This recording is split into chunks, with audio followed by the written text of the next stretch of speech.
Bom dia a todos, muito obrigado. É um gosto estar aqui convosco para vos falar um pouco da investigação clínica no Centro Hospitalar de Lisboa Ocidental.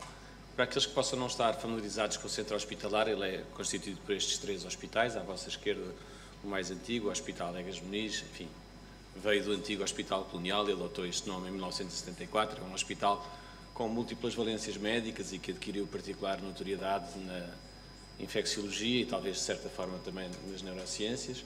Ao meio, o Hospital de São Francisco Xavier, como sabem, vem de 1987, na altura muito focado no problema da urgência e na resposta à urgência da zona ocidental de Lisboa, mas que no início já deste século recebe aquele edifício que ali podem ver, o edifício materno-infantil, construído com fundos comunitários, e mais recentemente ainda recebeu todo um novo edifício escolar da Faculdade de Ciências Médicas da Universidade Nova de Lisboa.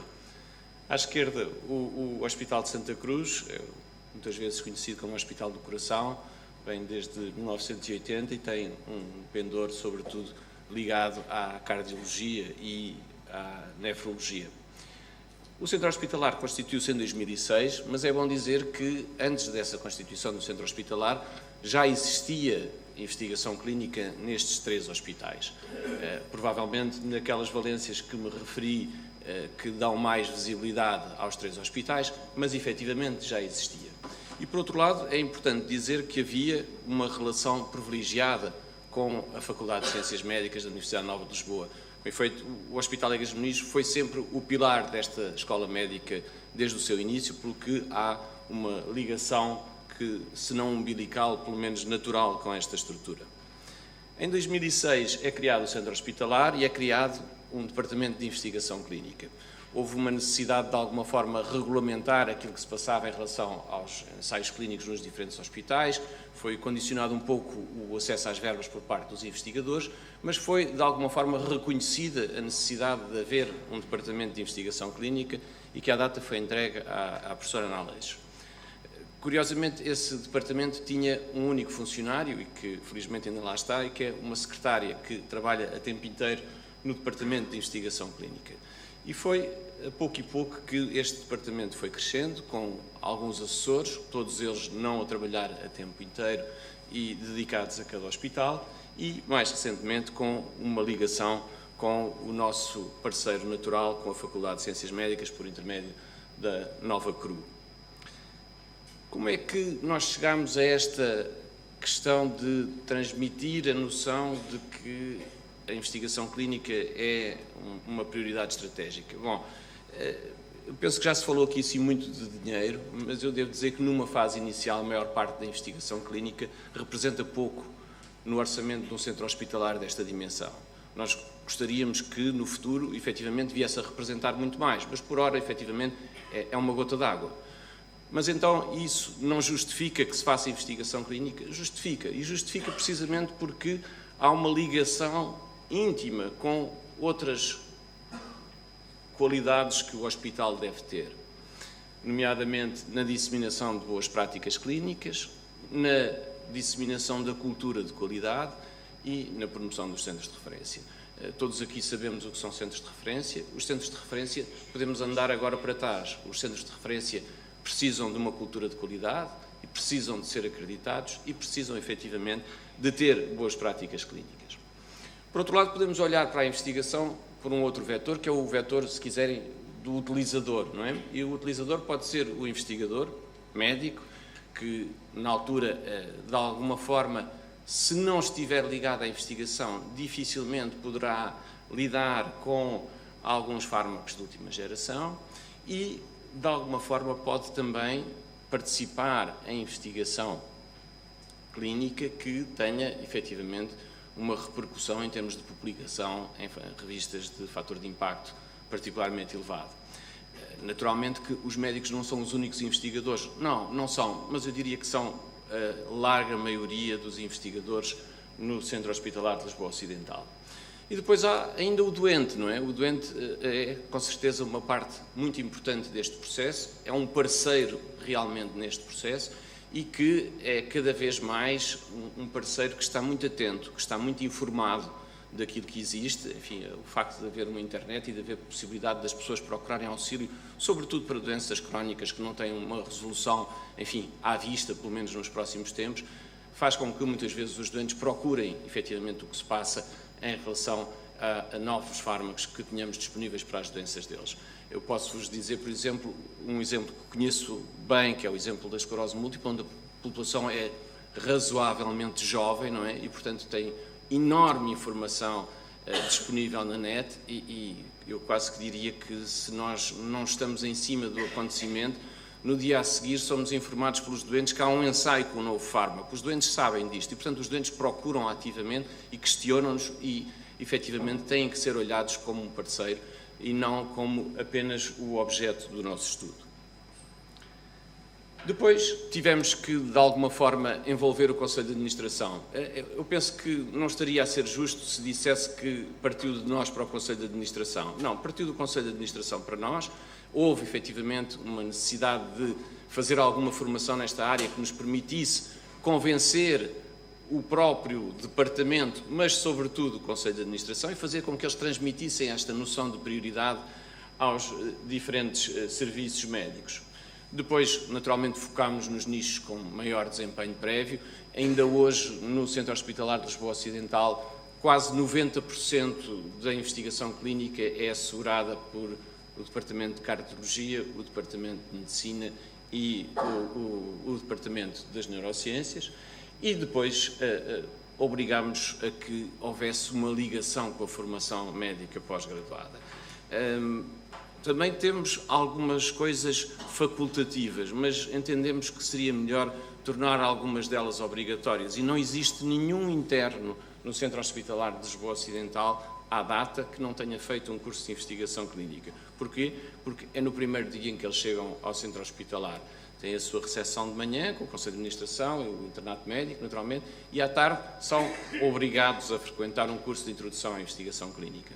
Depois, anualmente, promovemos habitualmente 3 cursos, um mais dirigido aos estudos de iniciativa do investigador, um dirigido, sobretudo, à revisão sistemática e às meta-análises, e depois um terceiro para a investigação translacional, onde nos socorremos, obviamente, da Faculdade de Ciências Médicas e do Centro de Estudos de Doenças Crónicas.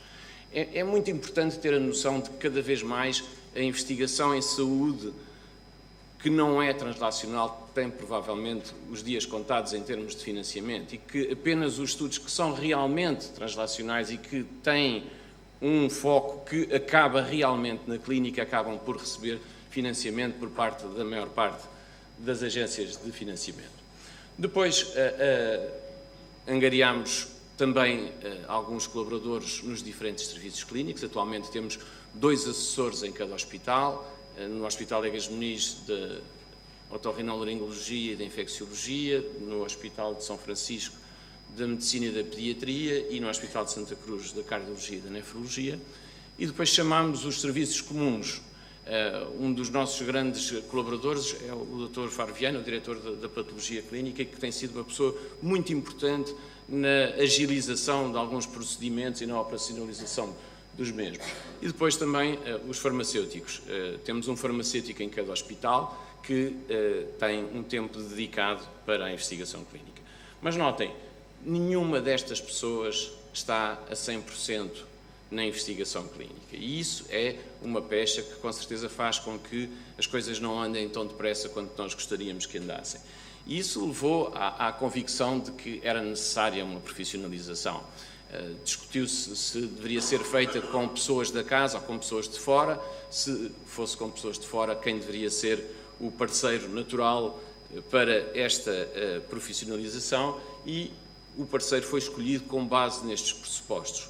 Com base, por um lado, na relação privilegiada que já existia, com um enfoque na iniciativa do investigador. Quase toda a investigação clínica que existia até há relativamente pouco tempo era, sobretudo, investigação financiada pela indústria ou dependente da indústria, se quiserem, porque nos permitia uma real ligação à investigação básica e porque, efetivamente, das oportunidades que tivemos e que estudámos, esta nos pareceu ser a que trazia uma mais-valia na contratação estabelecida, quer nos recursos humanos que nos foram alocados, quer no que dizia respeito à percentagem que pagamos, por assim dizer, por doente incluído à Nova Cru.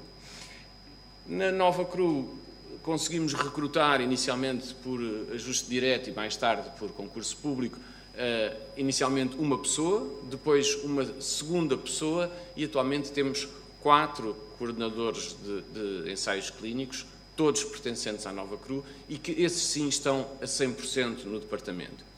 E finalmente, como eu costumo dizer, uma grande vitória foi conseguir termos uma enfermeira do Centro Hospitalar de Lisboa Ocidental a tempo inteiro connosco. Uma grande vitória porque ninguém consegue dispensar profissionais, seja para o que for, nos centros hospitalares, como vocês sabem, e essa é uma dificuldade que todos temos. Significa isso que, nesta altura, nós temos uma estrutura que é, de alguma forma, dirigida e assessorada por diferentes profissionais que não estão a tempo inteiro e que têm muito mais tempo alocado à atividade assistencial do que à investigação. E depois temos 2 profissionais do centro hospitalar, uma secretária e uma enfermeira, e 4 coordenadoras de ensaios clínicos que nos ajudam nesta tarefa, sendo que uma delas acaba por supervisionar tudo o que temos atualmente. São pessoas diferenciadas, com doutoramento, algumas delas, e que felizmente dão um contributo muito importante.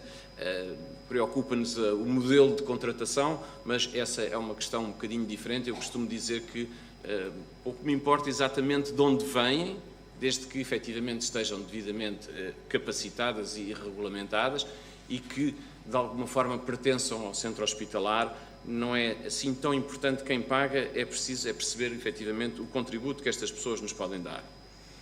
Eu não vou detalhar o protocolo que estabelecemos com a Nova Cru, porque isso seria um bocadinho fastidioso. Estão ali alguns dos itens que foram contemplados neste mesmo protocolo, mas penso que é importante deixar alguma noção de como é que fazemos as coisas. Bom, não existe uma infraestrutura, não existe. Não existe autonomia financeira, não existe.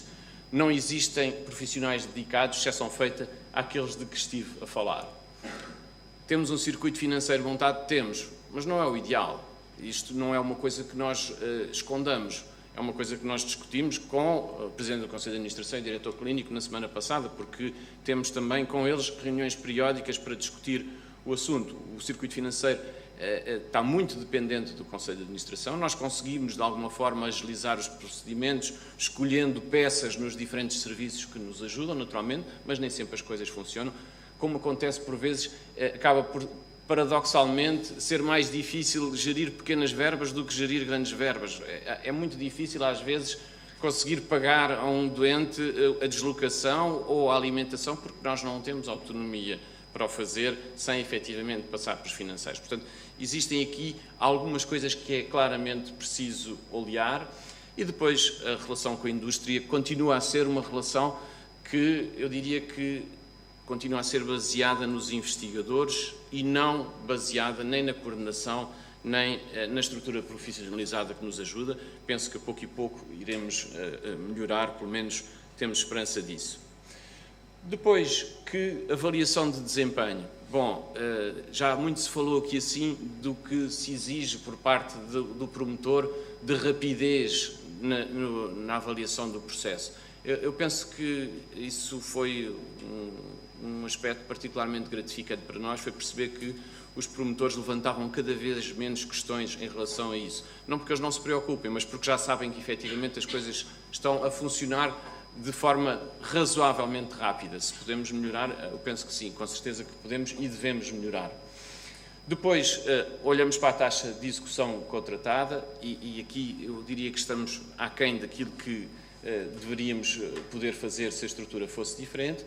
O número de doentes incluídos e as publicações indexadas são naturalmente também indicadores importantes.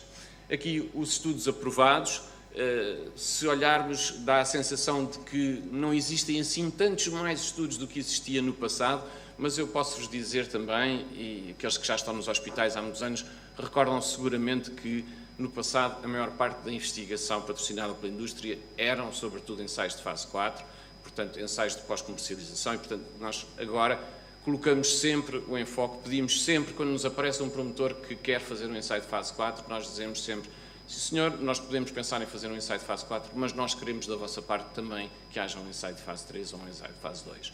E, efetivamente, mais recentemente, a percentagem de ensaios de fase 3 é bastante maior do que era no passado, o que para nós é também muito gratificante. Por outro lado, olhando para o gráfico da esquerda, podem ver que os estudos de iniciativa do investigador têm vindo a crescer e isso para nós é um aspecto particularmente importante. Aqui, do desempenho de 2018, aquilo que foi contratualizado previamente e que foi encerrado em 2018, para vos mostrar sem grande orgulho que aquilo que foi contratado foi cumprido a 40%, não é? Nós podíamos ter, efetivamente, amealhado bastante mais aqui em relação aos estudos que estavam abertos. Agora, nos que estão em seguimento e em recrutamento, temos ainda a oportunidade de corrigir esta situação e gosto também de verificar que a esmagadora maioria do montante contratualizado está na dependência de estudos que têm uma intervenção por parte da coordenação, o que para nós é também gratificante. Os doentes recrutados mensalmente, enfim, o gráfico fala por si. No último ano é bastante evidente que temos mais doentes do que até aqui e depois as publicações indexadas.